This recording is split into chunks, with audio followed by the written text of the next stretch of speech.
Hi everyone, it's Chris at Cork and Crone.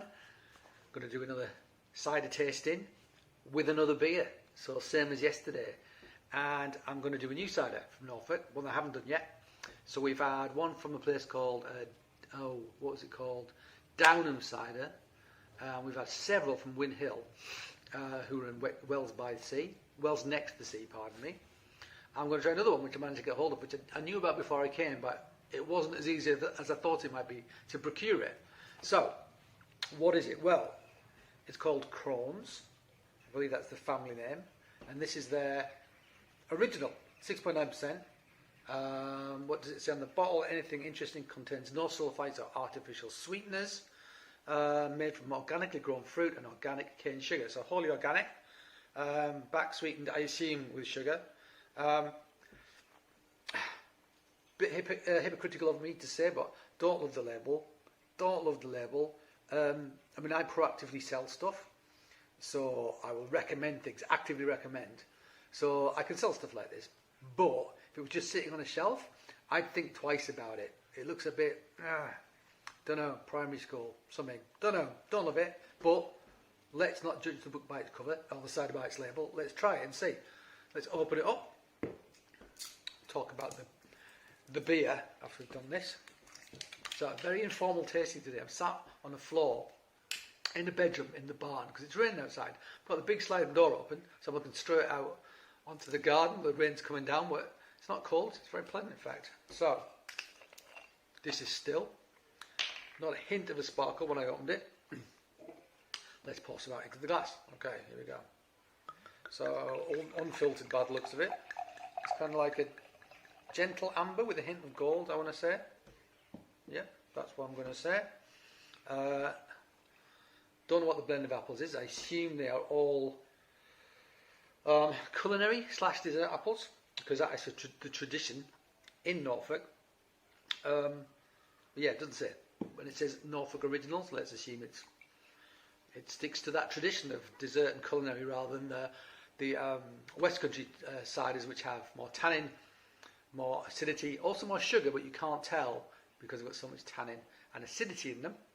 A bit of sniff, don't know if it's wild yeast or what, literally know nothing about it.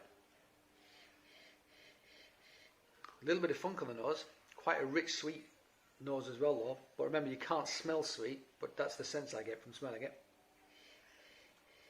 A little bit funky, a little bit farmy, I don't mind a bit of farmyard, don't mind that at all.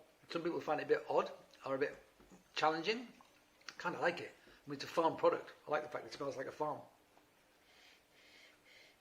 But there's some kind of quite sweet kind of there's kind of a sweet apple smell in the background, like aged ripe apple, but definitely there. Maybe a hint of like stem ginger. I want to say stem ginger. Okay, I like stem ginger. Let's try it.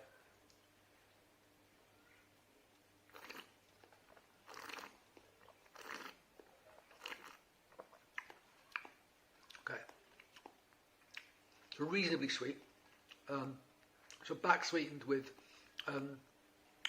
organic cane sugar, I assume. Don't know if they're pasteurising or using sulfites to sort of to stop the fermentation. We're one of those two methods. Gentle acidity, feels kind of lactic / malic. A little bit apple-y kind of malic acidity actually, but gentle, not aggressive.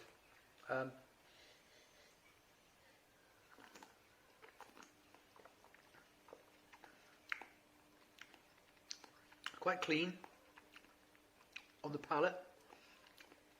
Yeah, this feels more like a Norfolk East Coast cider than a West Country cider. Very delicate tannins, but not particularly, not very, very subtle. Certainly no hard tannins in the back. They bring leatheriness, which I'd quite like to balance the sweetness, to be honest with you. Feels closer to apple juice than to cider. That's how it feels to me. And that's a feeling that I get a lot from the East Coast ciders. They don't quite bring the oomph that the West Country ciders bring. I don't know if it's wild yeast. Yeah, don't know. You can probably tell I'm a little bit about it. It's perfectly nice, but it is very close to apple juice in many ways. The most interesting about it is that slight funk on the nose. It's definitely there. It's definitely there, and I do like it. But that's everything else is kind of like, fine. It's fine, you know. But I don't want fine. I want better than fine. I want exciting, interesting, challenging, combination thereof. You know, I'd rather hate something because it has distinctive characteristics that I don't like that somebody else might like. So at least it's got character and personality. This feels a little bit ho-hum, and and it's organic, which is nice as well. But you know, so what? At the end of the day, you know, you could have great ciders which aren't labelled organic or officially organic, and some ciders which are organic. It's, you know, because it's more than just the fruit. It's the skill of the cider maker and all the other components which go to make a great cider. You know, starting with organic apples is great, but it's not the be all and end all.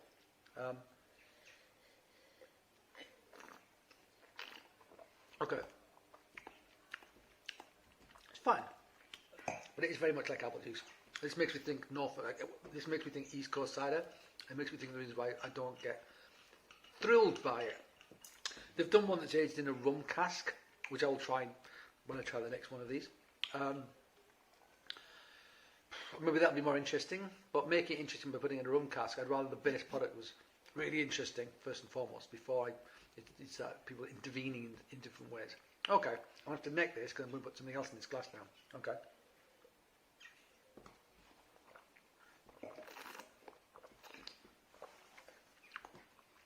Yeah, it's fine, but it is very much like apple juice. Okay, so next thing,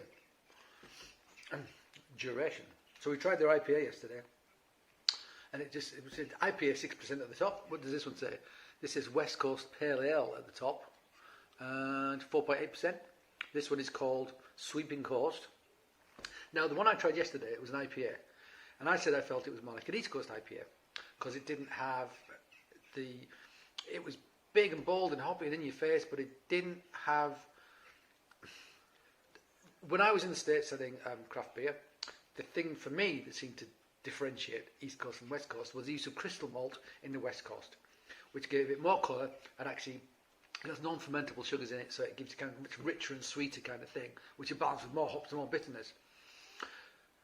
The one we had yesterday, I felt like had quite a pale malt bill. Didn't have any sort of crystal hops in it. Didn't have any of that sweetness. It was quite bitter, austere, but rich with that. Then I looked at the back of the can and it said it was West Coast IPA. But then they have another IPA which says on the tin West Coast IPA. So it's a bit confusing as to what they think the difference is between a West Coast IPA and an IPA if they're calling two things West Coast IPA but only writing on the front of one of the cans. It's difficult. There's no fixed idea as to what a West Coast IPA is. Basically, I think it's something people put on cans, but it doesn't seem to give me much of a clue as to what it's going to be like. To me, it's not much of a differentiator anymore. The lines are too blurred. If anyone's got any ideas about what actually is the difference, let me know. But I've had so many examples of different IPAs from different places, East and West. They've been nothing like one another. It's very difficult to say that any of them fall into a defined style. Anyway. This is a West Coast Pale Ale, so we assume this is going to be quite big and hoppy and bold, but then I'd expect that from an East Coast Pale Ale as well. What I would expect from this is to be, the crystal malt thing, that was always the thing that I felt made the difference. But, yeah, who knows? Not me, that's for sure. All right. I did love the concrete realities of the IPA that we tried yesterday, though. I liked it a lot. So let's give this West Coast Pale Ale a try, shall we? 4.8%, we like that. Not too strong. Not quite as golden. It's not quite as. It's pretty good colour though. This is almost like freshly pressed orange juice colour. The one yesterday was almost like mango juice colour. Again, amazing heads on there though. The head on the other ones yesterday's was brilliant as well. The head on that is fantastic. Big and fluffy. It's like a cloud. It looks like a marshmallow or something. Absolutely makes me want to drink it. Unfiltered, as you'd expect. Yeah, let's give it a go. Give it a smell, shall we? This is going to smell hoppy. We know that. And sure enough, it does. It does smell hoppy and quite fruity as well, actually. That like a peach. You get like a peach thing first off. Not quite as intense as yesterday's. Not quite as intense. but there is certainly that New World hop character, that it's got a peachiness about it. Yeah, quite tropical, stone fruit. Primarily what I'm getting, a little bit of dankness in the background, but up front is like that tropical stone fruit character which we'd expect from New World hops, West Coast hops, Pacific Northwest hops. Although even within those you get different sort of, some are fruity than others, some are more piney, some are more dank. When people say dank, what usually means it smells a bit like marijuana. That's kind of what they mean. Well, hops are actually related to marijuana. They're from the same family. So it's not that weird that they would smell similar. Yeah, actually the fruit's getting diminishing as I'm sitting here, and that sort of more dank earthiness is coming through. It smells good though. Let's try it.